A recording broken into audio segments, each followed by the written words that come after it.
In the Name of Overhead Athletics podcast, where we cover rehabilitation, biomechanics, human movement, and optimizing human performance.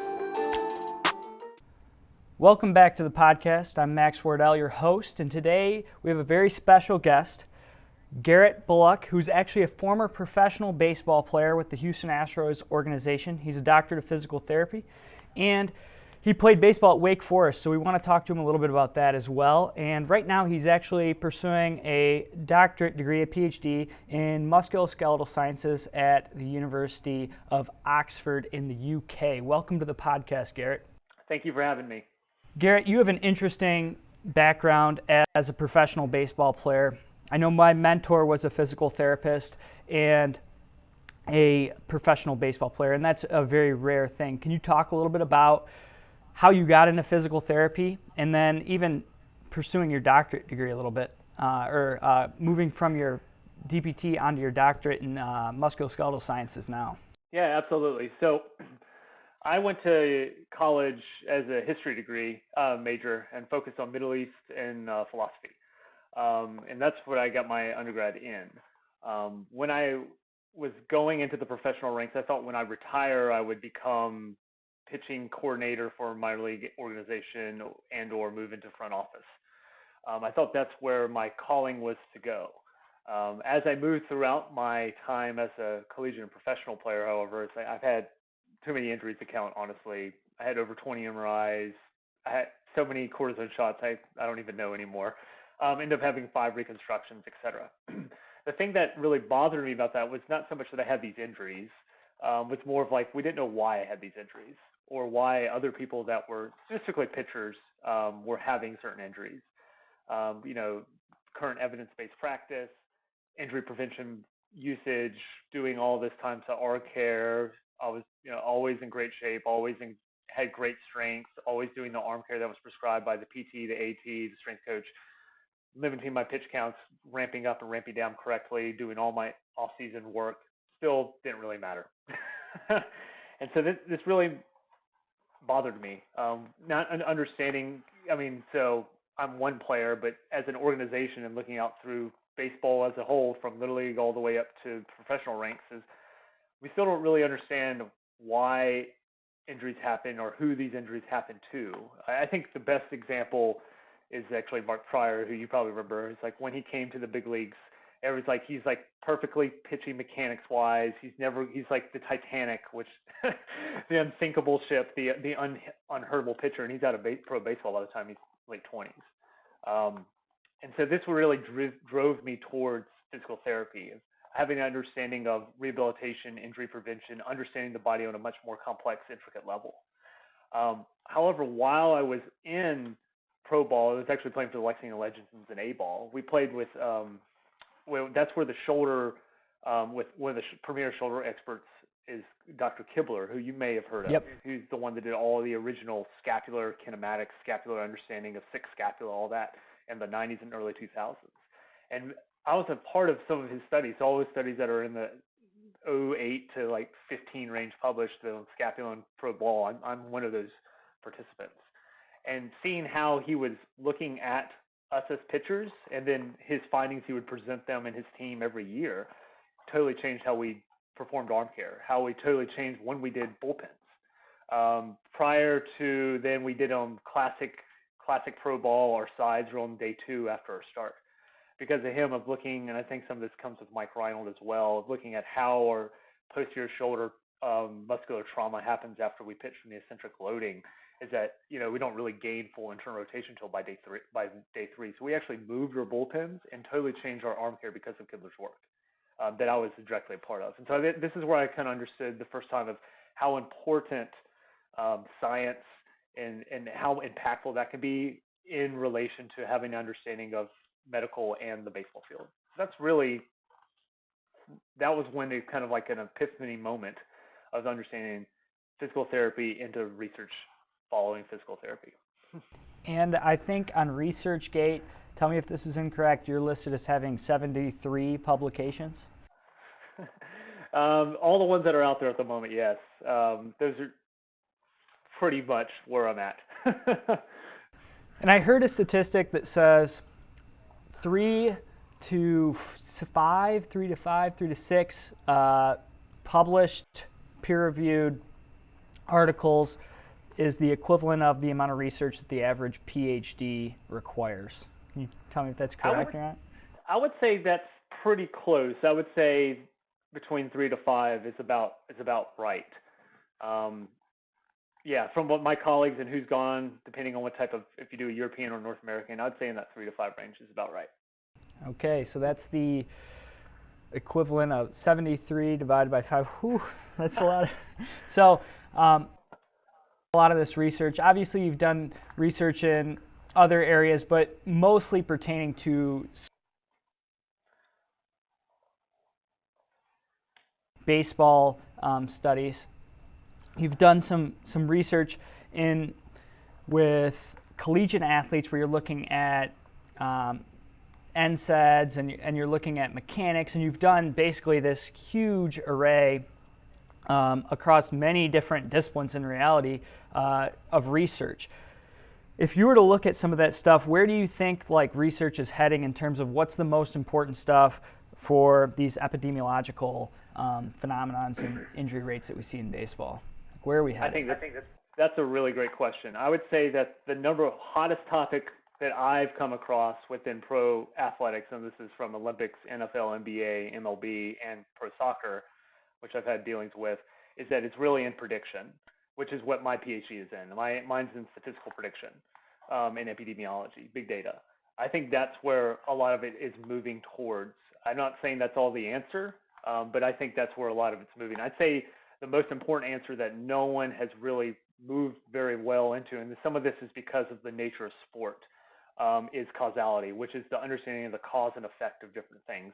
So right now within the literature, and baseball is probably one of the best studied of any sport, honestly, is that we have these range of motion and strength factors that we know can relate to injury within arms, and then we have different biomechanical pieces, but we don't understand the actual cause, if these are actual causal factors or if these are more just associative at the moment. And the reason that is that, so like if we have a randomized controlled trials, which is where really most of your causality of understanding comes from, is that if we have, say, like a hypertension drug and we're trying to lower blood pressure, we can do a control group and a treatment group of a certain blood pressure pill, and we know it lowers it by 20% more from this pill or not. In sport, it's really, really hard to do that because say you're trying to work with Major League Baseball and you got every team, all 30 teams to work with you.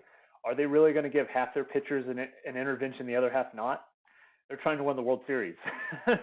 And then the minor league players, which you can do a lot more with, they still, I got $1 million in this guy and I got $5 million in this guy, and this guy's a free agent, signed for $1,000, but still, if he gets hurt, then my $1 million pitcher's got to work more. So it's really, really hard to do a randomized control trial.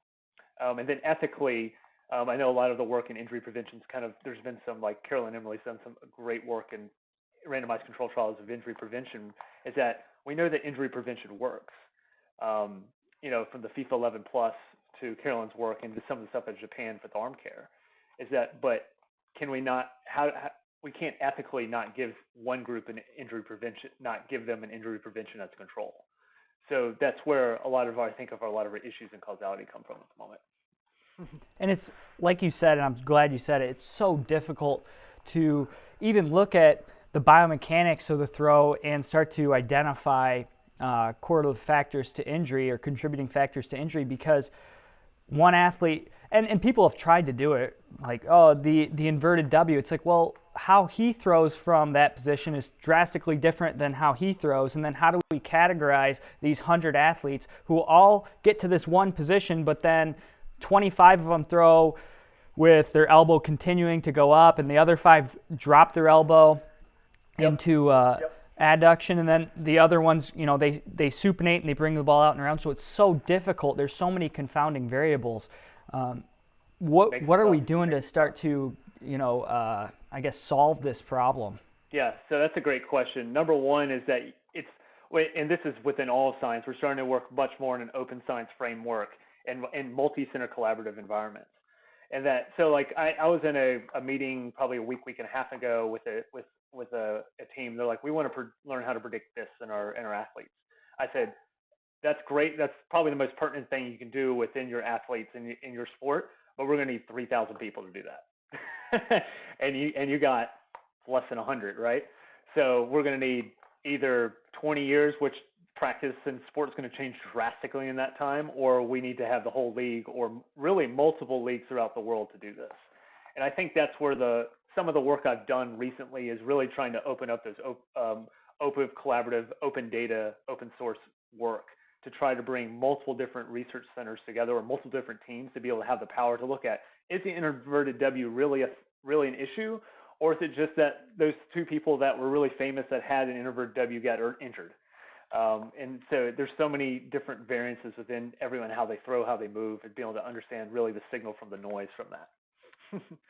And that goes beyond this prediction model, but into also, individual assessments for each guys can then start to give us a better prediction of their potential injury rates or injury risk in the future, in terms of, hey, physical examination combined with maybe a biomechanical examination, which is often the neglected part. Is people are hooked up to these 3D motion capture machines. They're looking at EMG. They're doing all these different things, and they got all the sensors on them. They're doing everything, but then they never looked at anything in their physical examination. They didn't look at their hamstring flexibility. They didn't look at their internal rotation, or they didn't look at their rotator cuff strength or anything else. Yeah, I totally agree. It's really the confluence of all the all the things you look at an exam as a coach or as a clinician or even or as a scout. Like you get how they look physically. Are they in shape or are they not in shape? How they look from a range of motion strength.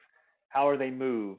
And then you get into the sport-specific task, and then what is their loading from the sport-specific task? It's really not until you bring all those together that you really start to have an understanding of what the risk is and how we can mitigate the risk, which is you need a lot more data for that. And so a lot of the stuff that's out there in prediction from the private industry that I've consulted on is really small and very opaque in terms of a black box methodology from that.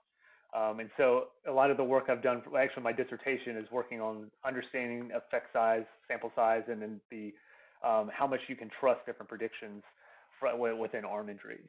So I think that's where we're moving. Which is very different than a lot more than we need.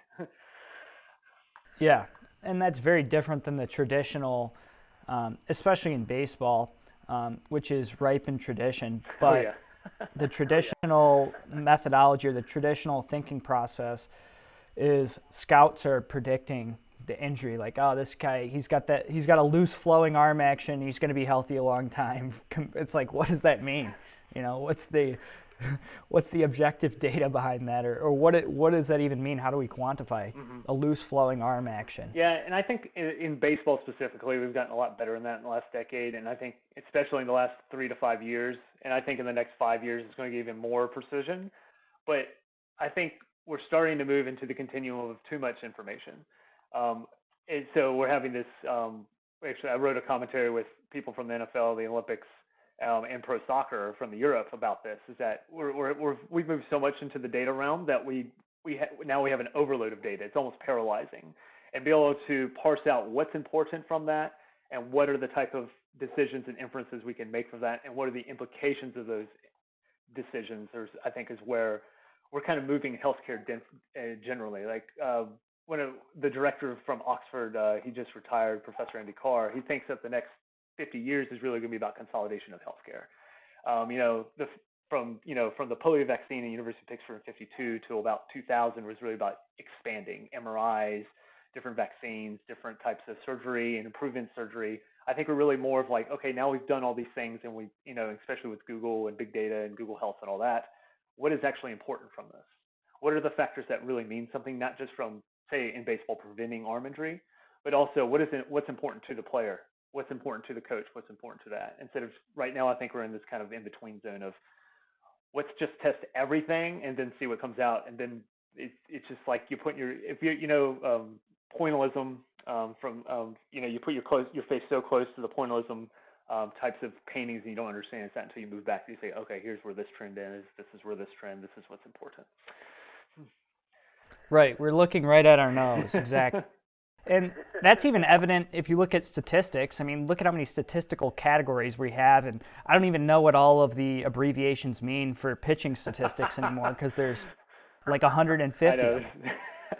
And I haven't been a player for about 8 years now, so like I've kind of, and I haven't been coaching or anything for a while, so I've kind of lost a little bit of that. I think they've blown up since then a lot more than when I played. Which wasn't that long ago. Oh, yeah. I didn't play in like 1970 or anything. So.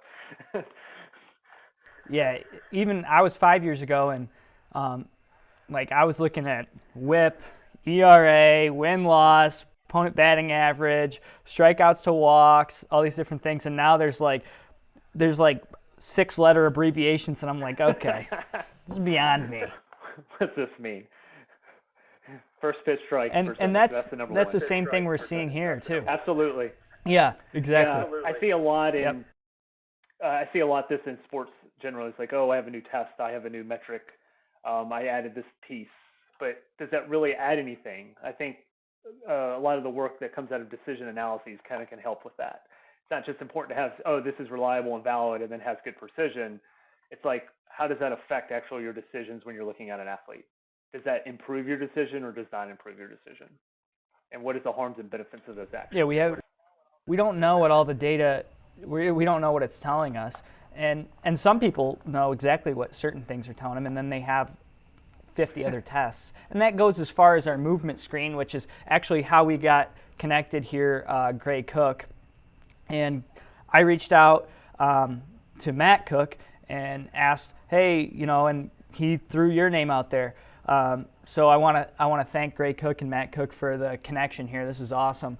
But when we talk about movement screens, we need to make sure that we're looking at the most important variables for each athlete. That goes for our entire physical examination, as opposed to looking at 50 different tests. And maybe that's what some people are promoting out there, is we need to look at every single thing. Well, no, we need to look at the things that are most important and that are going to demonstrate statistical significance, but also clinical significance in the end for each individual athlete. Yeah, I totally agree. Gray and I always talked about you need to get the low-hanging fruit out of the way before you can talk about anything else. And every time Gray and I talk, it's always like, how's your sleep? How's your recovery? And then if you're not sleeping well and you're eating McDonald's every day, does it really matter what I do to you? Those are easy things that can immediately affect how you recover, how you move. We've seen so many, when I was a clinician full time in Southern Virginia with Gray, is that we bring in these athletes and they, their squat would be a 1, their leg raise would be a 1, their asymmetry would be really poor on their balance.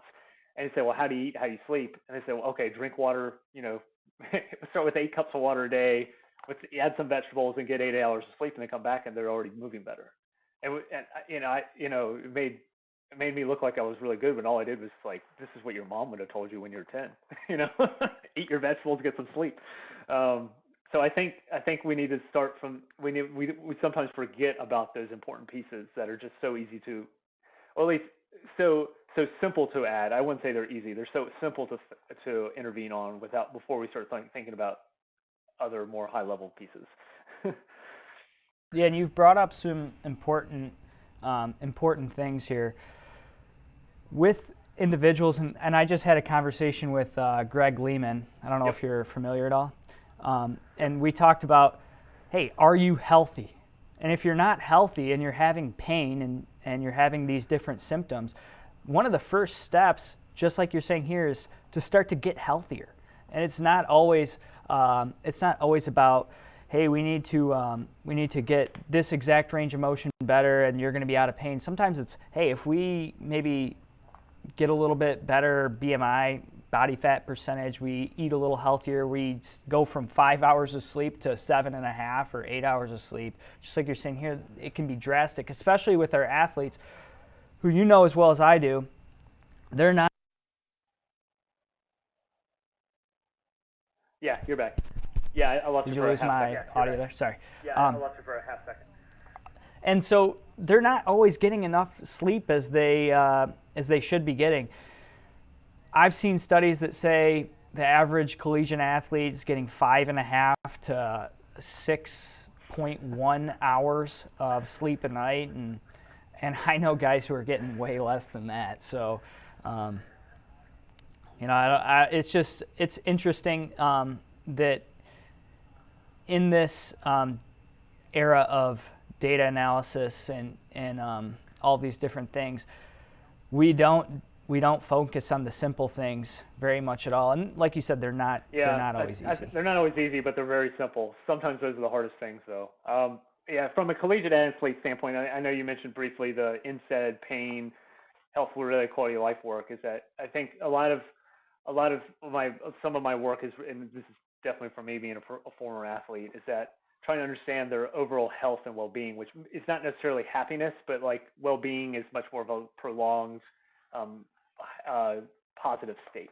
And so this includes function, physical activity, and all that. And I think we're starting to hear some talk about that. But I remember when I was in Australia talking to Tim Gavitt, and he always talked about workload, acute chronic ratios, where he would always begin. But he's like, the biggest thing that we talk about is like, I ask an athlete, say, how are you doing? He said, well, I'm a 1 out of 10. He's like, no, how are you?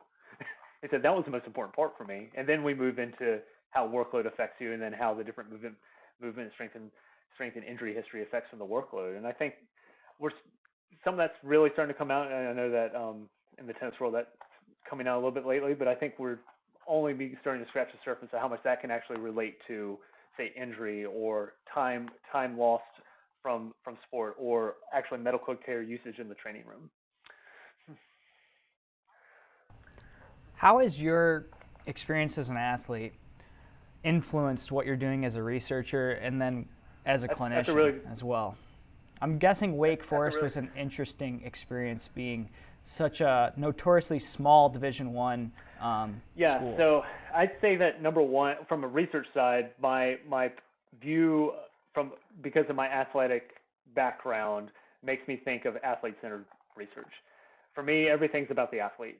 Athlete comes first, which is different than when I talk to other groups.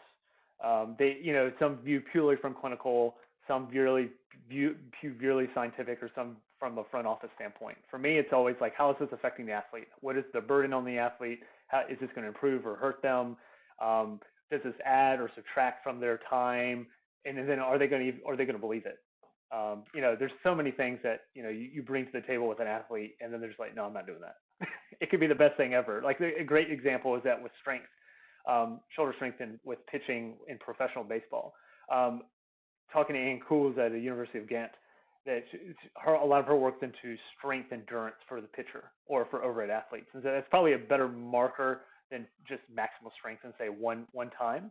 But as a pitcher in season, they're not going to do that. They're like, I'm not going to tie out my arm at 2 p.m. when I have a 7:05 game. I'm not going to do that.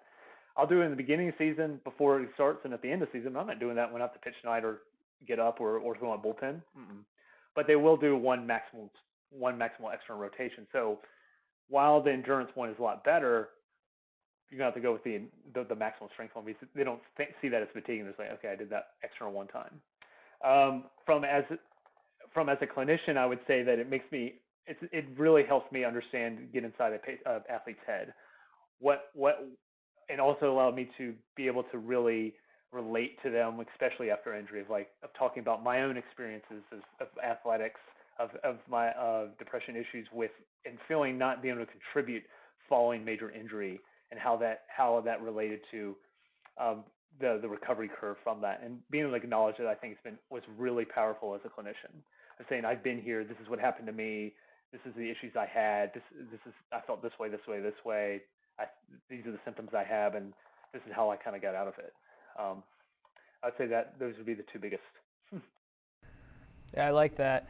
You have a really unique background in a lot of ways, but also in that you're doing a lot of this quantitative analysis now, but you also have experience on the qualitative side in working with Gray.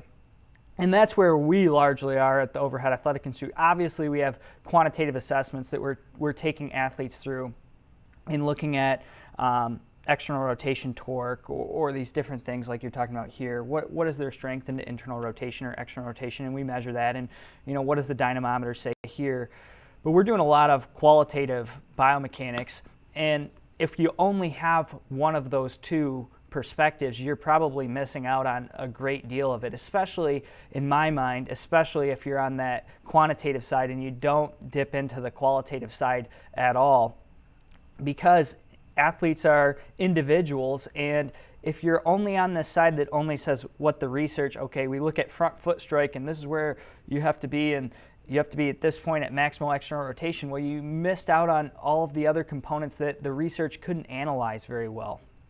Mm-hmm. Yeah, I totally agree. You really need both perspectives. So like when you look at the scientific thing, there's qualitative and quantitative research, right? And it wouldn't be out there if it wasn't extremely valuable.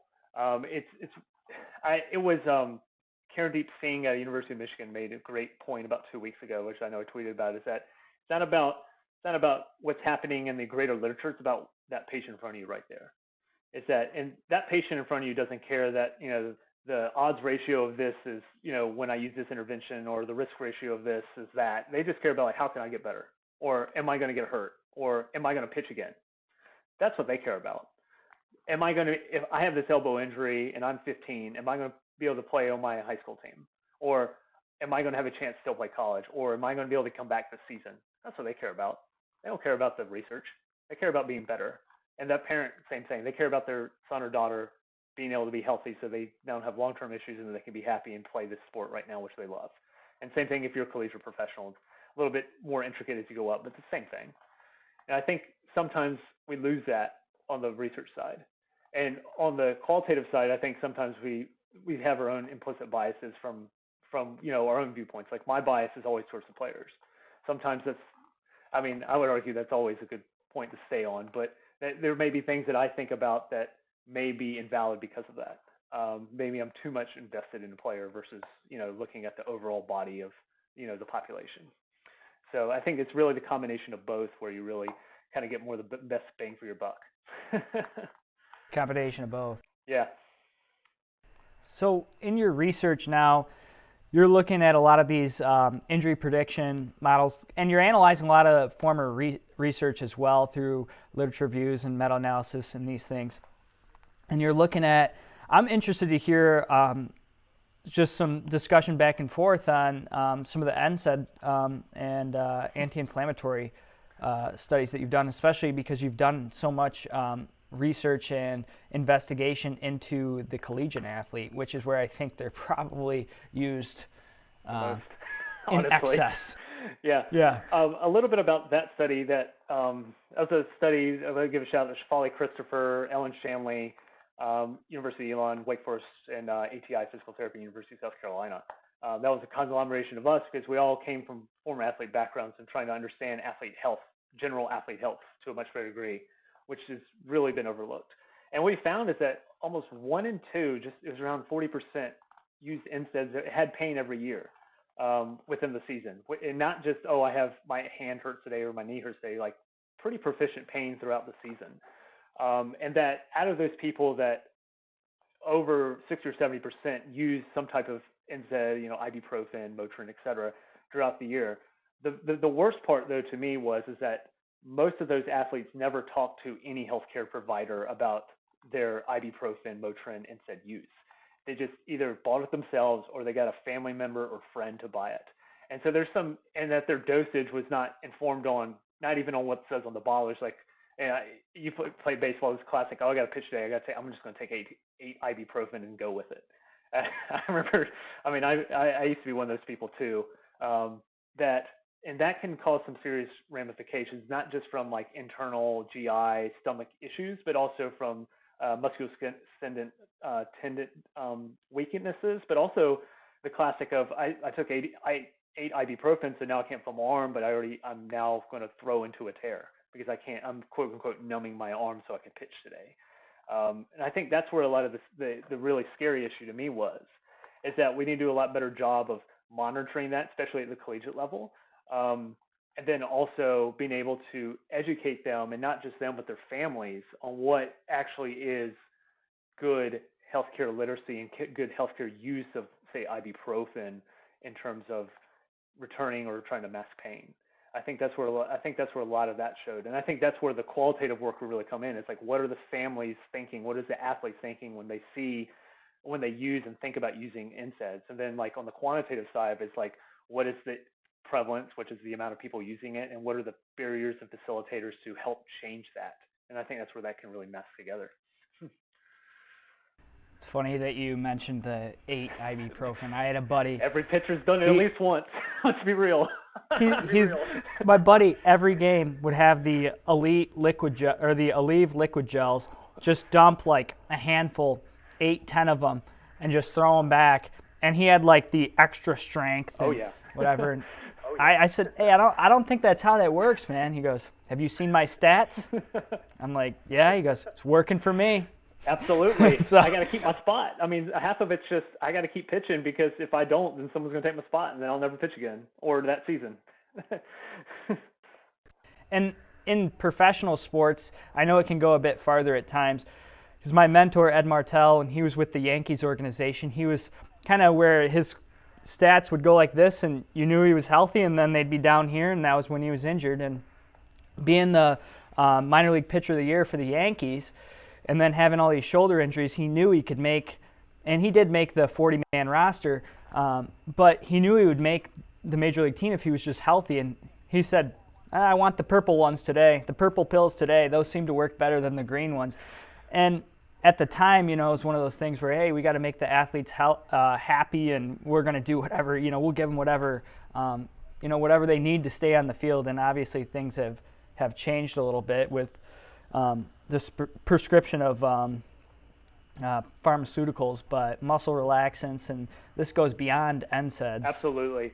And I think this shows that there's a lot more work that needs done on that, not just like, okay, that's one specific type of medication, right? That's not talking about the higher opioid use or the muscle relaxers or whatever. I have to say that working in Europe, that they're a lot more stringent with that.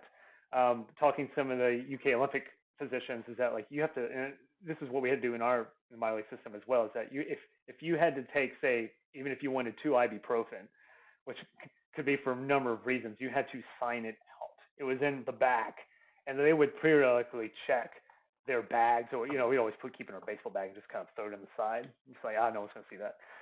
They would periodically check and be like, oh, you got this, we got to work on that. And so I think there's some things we could do, but I think it really's got to start with the patient and the families, of kind of at least educating them, because you're never going to catch everything, but at least maybe we can attenuate some of that. And with these guys that are having pain all the time, obviously we're concerned with chronic injury and overload. Where are we headed in terms of with these guys? What's our first intervention beyond a conversation of, hey, what's actually going on here? What's our first step? I think it really depends on what level they're at. A high school kid, especially if they're a JV kid, and they're having elbow pain, I'm gonna shut them down. Like, there's a lot less ramification for resting a player that's 14 years old. If they're a professional player, I think it really depends on the context. Say we're in the major leagues and we're in September, and we're on a pennant chase, and this guy's our 18 to $25 million a year pitcher. Depends on what it is. Probably might still pitch them, and it might be we do a bunch of different things, and know that once he pitches, that we put him on a complete, like his way his training, his recovery goes needs to be much more specific. We need to, like, maybe even as a check every day of, like, we're measuring strength, range of motion, movement, and they have these different priming factors that he has to pass before he can do certain things. And then there's kind of everything, and I'd say the gray area would be in between that. So I think that's actually a pretty complicated question. But I think number one's context. But I'd say I'm going to talk about youth athletes, because that's where I think we have a lot more sway. Is that especially unless you're a senior and you're not going to play collegiately and you're in your last season, I'm probably going to shut you down at least for a little bit if you're having more than, say, 2 or 3 out of 10 pain. And that might only be for 2 or 3 days, and then during that time we really hammer manual therapy, trying to work on different range of motion, strength, movement issues, and then try to ramp up precipitously in a safe manner. But if it's much larger than that, it might depend on what the other further evaluation is. If you're in that 1 to 2 level pain, I think some of that might be pain education. I know it's really, like, especially 12 to 14-year-old kids, it's really tough for them to even understand what they're saying. But it would still further evaluation before and seeing how they throw and all that stuff. Absolutely. And our youth athletes, they don't always have access to the athletic trainers, to the physical therapists that they probably should have access to. And I was just talking, interestingly enough, to a pro player in independent ball, and they're monitoring, and you know exactly how cutthroat it is. They're monitoring how many times they see the trainer because they don't want to have to pay for X procedure or X medical procedure. So if I have this guy who's seen the trainer 5 times and he's performing just as well as the guy who saw the trainer 25 times, well, I only have one roster spot here. And if you keep seeing the trainer, you're out of here eventually. And it's kind of sad, but because we want them to make use of the resources they have here. But in independent ball specifically, the biggest cost is workers' comp by far. It's because their salaries are much lower than even minor league salaries, which is not fun. But it is workers' comp. I know that for a fact. And so independent ball is definitely a different animal than minor league professional baseballs. But you're right. There is some of that in the professional ranks too. I mean, if there's certain injuries that you have, you're probably going to get released once you've shown that you're healthy. Shoulder surgery is a big one. If you have a major shoulder injury, they're going to probably be a much more risk of cutting you unless you were a massive first rounder or something, a high prospect. If you have Tommy John and you're a good prospect, they'll probably keep you because of how those return to sport better than shoulder surgery.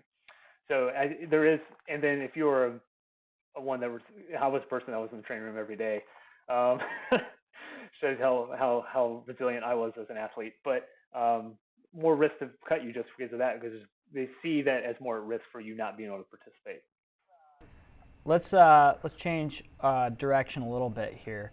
I know you wanted to talk about some machine learning and relation to data science and different things and injury risk.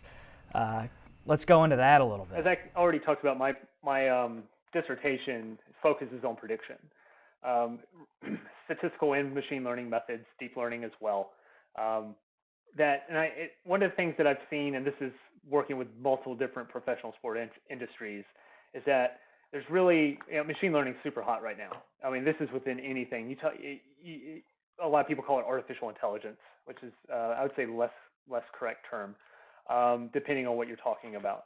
But that AI, machine learning, deep learning are really hot across the board in anything in healthcare. What we're seeing, though, is that machine learning, deep learning is really good in certain contexts, doesn't really change anything in other contexts, and is classic statistics is better in other ones.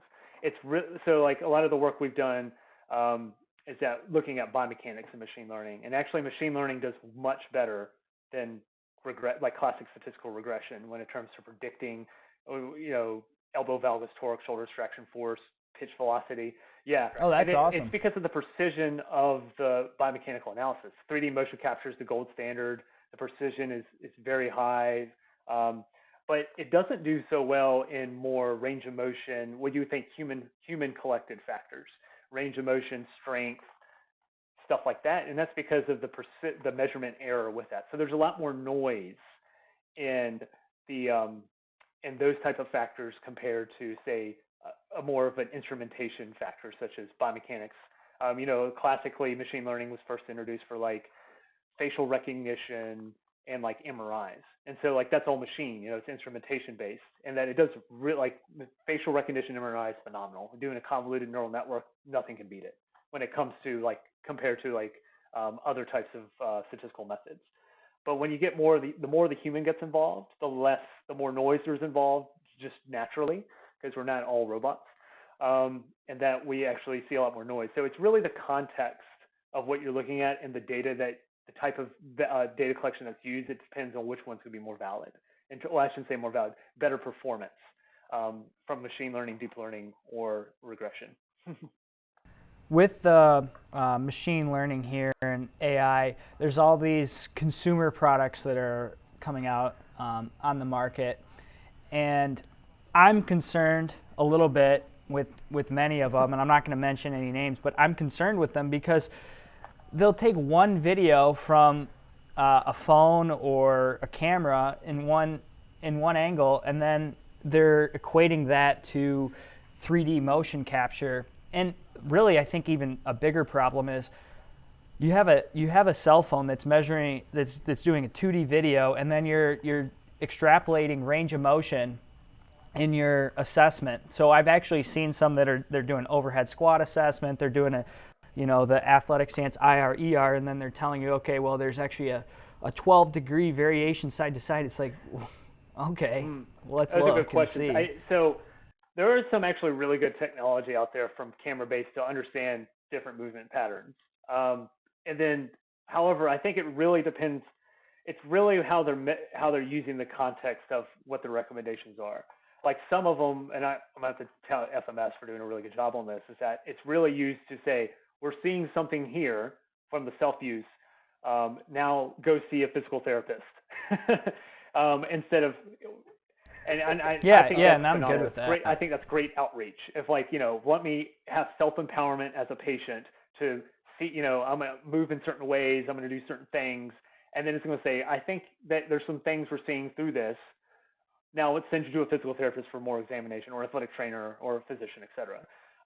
The ones where the context is really validated, a lot of times, a lot of these apps are used for or validated on using a physician or a physical therapist, athletic trainer that's used at the elite level, and I'm using it as part of my continuum of care and continuum of evaluation. But now we're touting it as now mom and dad and athlete A that's in, say, a high school athlete or middle school athlete, you can use this yourself to do all the things that we validated on the physician side or the medical side, physical therapist. And that's where I think a lot of the messages needs to be better tailored to what actually the use of this and what have we used this on before. I think a lot more transparency, and my advisor, Gary Collins, has done a lot of this, is transparency on what is the proprietary software. And I'm not saying you have to give away your algorithm or your code, but there's a lot more transparency that needs to be done in terms of either external validation or messaging and spin or actual ways. There's mathematical ways to take the code without seeing the code, so you don't give away your IP, to then use it in other ways to see how well it works. I think there needs to be a lot more work on the transparency of those things to see. I mean, because think about like a surgical intervention. Say I'm going to have total shoulder replacement. The FDA has to go through so many different phases to be able to put that in your body. Or a drug, same thing. This is in many ways a medical device, but there's really no regulation. And there's so many. I think if they had to go through at least, maybe not drug amount of FDA regulation, but some FDA regulation of some sort, we would have it would be much more specific to what that actually is, and we'd have much more trust in that thing instead of the Wild West what it is right now, I would say. Right, and it should be a red flag. I mean, it's a red flag for me if you have this proprietary formula that we don't know what it is. And the nutritionists talk about it all the time when you have a proprietary blend in your milkshake, and it's like, okay, well, what's that actually in there? So we absolutely need the transparency.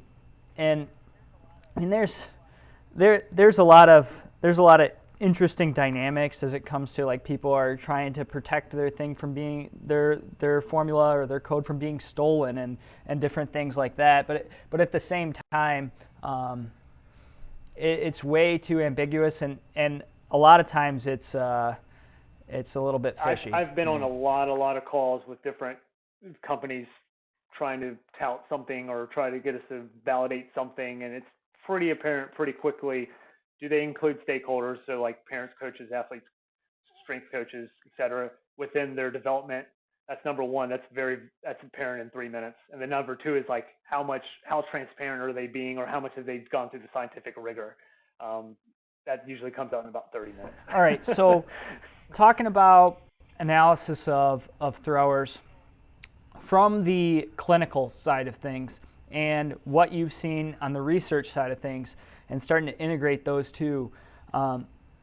Obviously, you were involved in some studies as an athlete, and you've done some studies on scapular movement, strength around the shoulder, strength around the scapula and periscapular muscles and things like that. What are we looking at that probably we need to have a little different perspective on, or what are we missing a lot of times with these throwing athletes, particularly the ones that are maybe injured or experiencing pain that are coming into the clinic? That's a really good question. I would say number one is that we assume all risk factors are the same throughout the entire population or populations. So like the classic is shoulder range of motion, internal rotation deficit, right? In throwing is that we assume that what we see in a professional pitcher is say 10 degrees difference between both sides or 5 degrees difference is exactly what we should be looking for in a 12-year-old. And we should not have to give a lot of props to Ellen Shanley and Carolyn Emerly for handling this into me, is that we cannot assume that a 12-year-old child is a little adult. Is that we have to take into context of where they are growing, where they are in terms of their, a 12-year-old can be very different biological maturity. And you look at a little league team, 12-year-olds, some will look like they're 10 and some will look like they're 15. And then we take the things that most of the work's been done at the professional level or the collegiate level, and then we transpose onto a 12-year-old. That's number one. Number two is actually humeral torsion. This is humeral torsion, for you guys that don't know, is actually the twisting of the shoulder bone. And this happens as you throw throughout your growth and development stage. This has a profound effect on how much range of motion you have. That's why you can have so much more layback on your throwing arm compared to your non-throwing arm. And it affects the range of motion of your shoulder when you look at it from a clinical standpoint, and potentially also strength-wise. You can't measure that with it, right? Some of the work I've done actually is trying to use classic tested measures to look at that, which is not quite out yet. But right now, the best way is through indirect ultrasound. Not every clinic is going to be able to afford that, but if you have access to ultrasound, measuring humeral torsion and then looking at side-to-side difference is really important to understand how that's affecting their shoulder range of motion. So I'll mention this here. Softball players, adolescent softball players, I've had a few referred to me in the last maybe 6 months that maybe had a 10, at the most 15 degree deficit in internal rotation. They were listed as GERD and posterior capsule stretching. And then you do some joint play assessment and you're like, well, this shoulder is completely unstable and she needs absolutely no posterior capsule stretching. And really it's like, exactly. It's going to make them worse. A lot of times, like, I would suspect it's about their inability to be able to control their shoulder and the high velocity movements is causing that, I would say neurological tension. And good assessment would tell us that, hey, maybe the internal rotation depth, it'll give us a realistic picture of what GERD actually looks like, or what their internal rotation and external rotation profile actually looks like. And a lot of people, like we talk about at our continuing education course, a lot of people are just letting the entire shoulder complex roll forward, and then they're looking at internal rotation there, and it's like, well, you just looked at the scapula anterior tilting, internal rotation, and the scapula elevated, and then at the same time, like, you looked at internal rotation, and then maybe you dropped their elbow back, and so there's this terrible evaluation procedure. But even beyond that, there's I mean, it's completely overlooked in the fact that, like, it may not be capsular stiffness that's actually, if someone that does truly have a deficit, it may be soft tissue restriction. And I've seen some studies recently that used ultrasound, and they looked at pennation angles and alterations in muscle architecture and teres minor and things like that. But in regards to that in the clinic, should people be just, hey, if I get an athlete in, I'm going to assume 10, 15 degrees. That's been our prescription. If they're within 15 degrees of the other side, we'll probably call it good. For internal or total range of motion?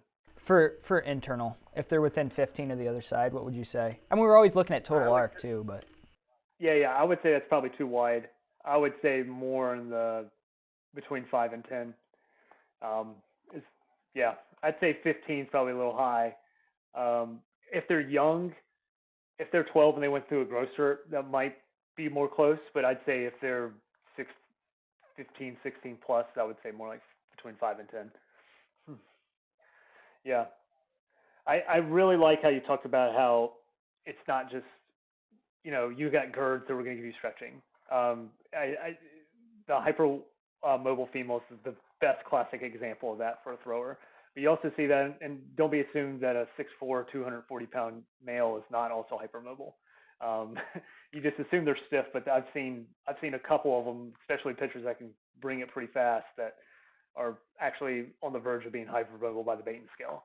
And when you look at their shoulder play, it's actually more than the rest of their body because some of that might be adapted over time and because of the predisposition to being hypermobile. But I think just giving stretching to all internal rotation deficit that come in with the arm pain is, you need to get a little bit better, a little bit more in depth in your physical examination first. I think that's really. Will you talk a little bit about some scapular dyskinesis stuff and some of this research that you guys have done more recently?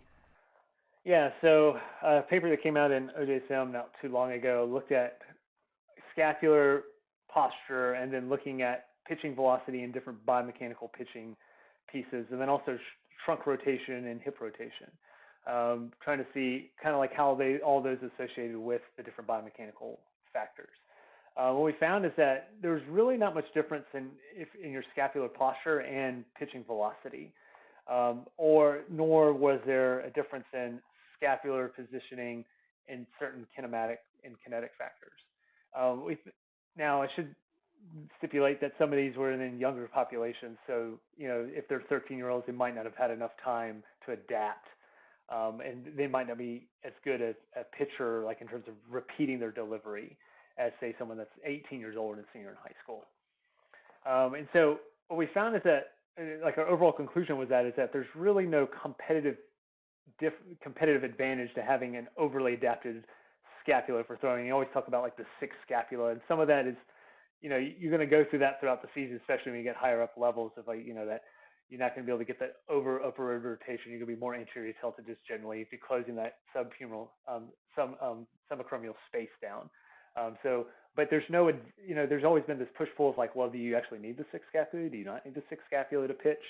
And then we kind of, I would say this is preliminary, but that, at least with in this cohort of like 150 people we ever had, is that there really was no competitive advantage to having that more what you think about baseball scapular posture.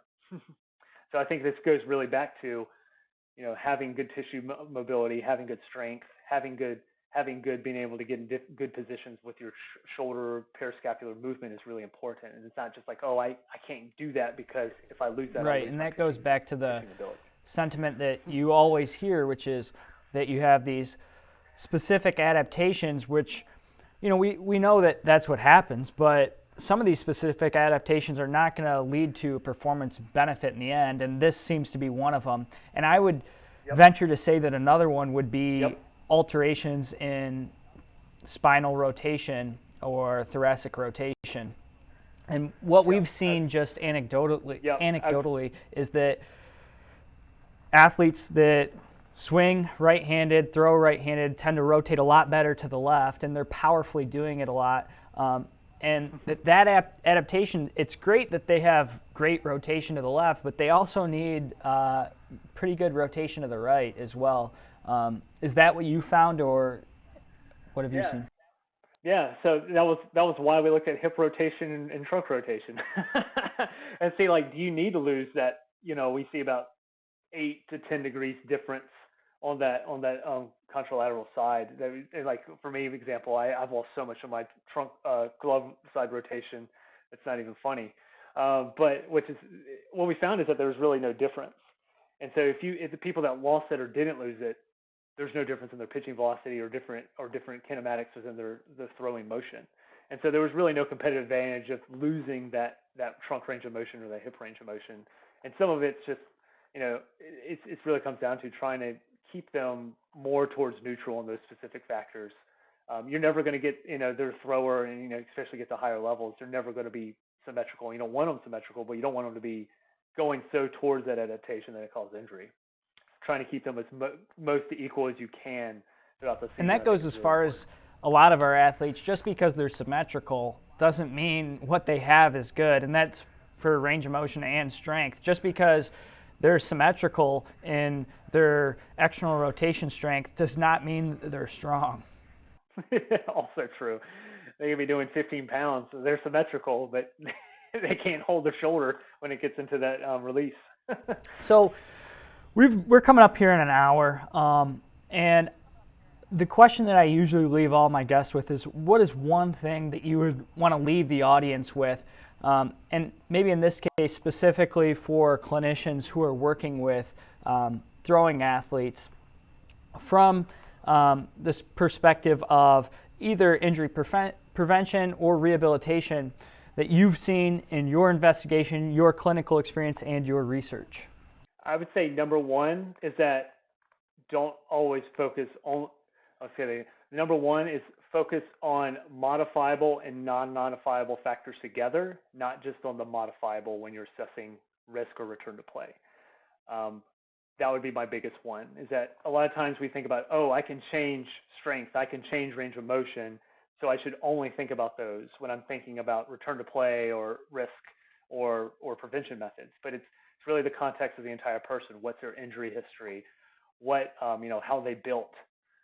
Those play a lot, big factors that I don't think enough as clinicians we take into account when we're trying to make clinical decisions on return to play or overall injury Awesome. risk. There's so many things we could talk about in this podcast, and maybe we'll be lucky enough to have you back at some point, but we want to thank you. This is Dr. Garrett Bullock here. Where can we find you, Dr. Bullock? Probably best is on Twitter, Dr. GS Bullock. I think that's my Twitter handle. So Google Garrett Bullock Twitter, you'll find me. And I suggest that everybody just go into Google Scholar or whatever your preferred search engine is and look him up, because there is a plethora of studies, orthopedics, sports-related, injury prevention, return to play, a ton of stuff. So definitely connect with him on Twitter. Check him out on ResearchGate or wherever you look for your investigators. And we want to thank you again for coming on. Yeah, thank you. It was a great time. I felt like it was 15 minutes, not an hour. So I always talk about baseball all day. All right. In the name of Overhead Athletics, I'm Max Wardell. We're signing off.